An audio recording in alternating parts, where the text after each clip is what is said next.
Good morning. Thank you, Lieutenant Governor Duncan. I have the distinct honor of introducing my friend, Speaker of the House, David Ralston. Speaker Ralston works to enact policies that prosper every community in Georgia, from the sparkling coast to the stunning mountains of his hometown in Blue Ridge. He is known for his thoughtful, pragmatic approach, his steady hand, and for taking on tough decisions. Speaker Ralston overhauled Georgia's investment in transportation. He has a laser focus on rural prosperity, and he led our first statewide business court. Mr. Speaker, thank you for your servant leadership and for your support of free enterprise and the Chamber's priorities under the Gold Dome. Ladies and gentlemen, please welcome Speaker David Ralston.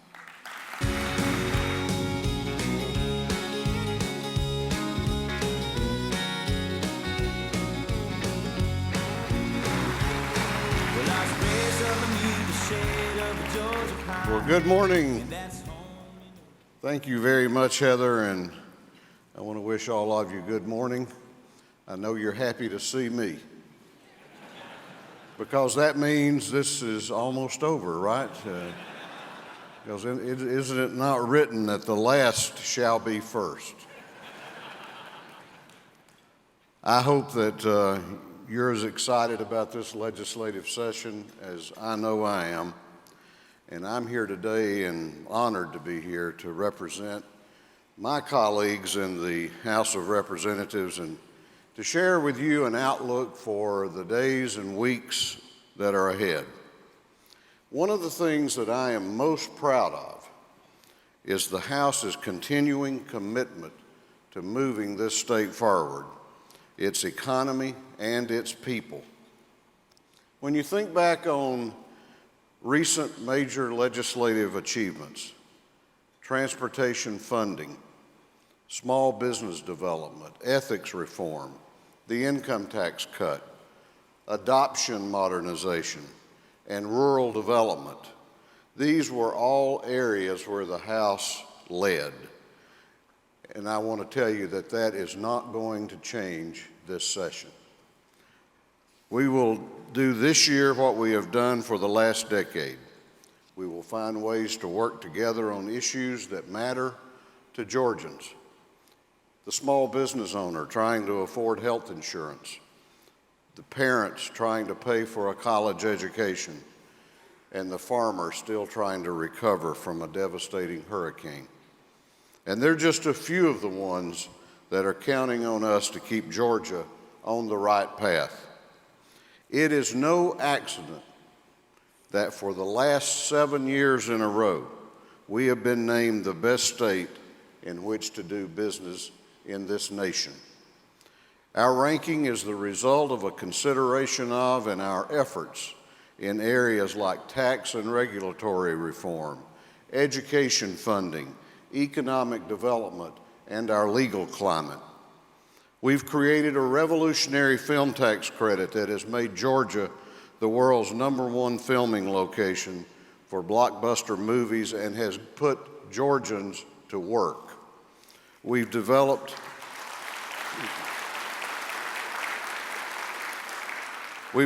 a business climate where our state's largest private employer, Delta Airlines, is hiring thousands more employees and increasing flights between Atlanta and Columbus, Brunswick, and Valdosta. And we've invested in infrastructure. Over the next decade, we will double the capacity of the Port of Savannah and extend the reach of our deepwater ports by rail to the Midwest and the Great Lakes. This session, we will continue to adopt and promote policies which keep Georgia the envy of the nation and the place where businesses, large and small, want to call home.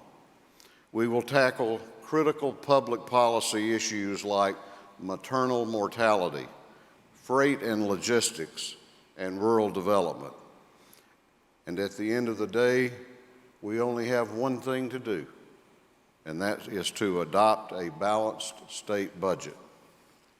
Over the last decade, we have budgeted conservatively here in Georgia. We have maintained our AAA bond rating, even through some tough times. We have rebuilt our rainy day reserve fund to a historic level, and we have kept our total tax burden among the lowest in the nation. We've also invested in critical areas like raising teacher and law enforcement pay, and for the first time, fully funding our public schools. This year's budget looks a bit more unsettled than in years past. We've got some lean revenue numbers to watch and some competing priorities to balance. I applaud Governor Kemp for taking a proactive role in asking our agencies and departments to reduce spending. I have already cautioned our members, however, that one person's waste can be another's vital expenditure.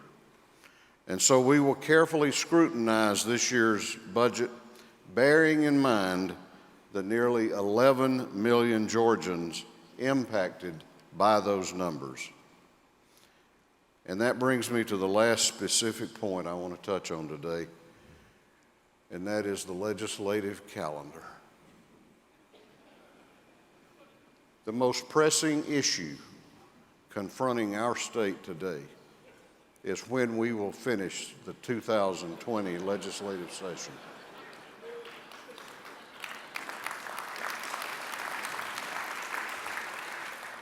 Seriously, I want to begin by asking for your patience this year and the patience of our members. We have no date set for adjournment yet, and I don't plan on setting one until we get a clearer picture of our budget timeline. Georgia is a big, growing, dynamic state, and budget decisions that impact the people of this state, I believe, are too important to be influenced by a legislative calendar. We were elected to do a job, and we will do that job, and we will do it right. We'll take the time necessary to get the work done, because the Georgians who elected us deserve no less. So I look forward to working with Governor Kemp, Lieutenant Governor Duncan, and our colleagues in the Senate throughout that process and the rest of our legislative session. May God bless all of you, our great state, and these United States of America. Thank you very much.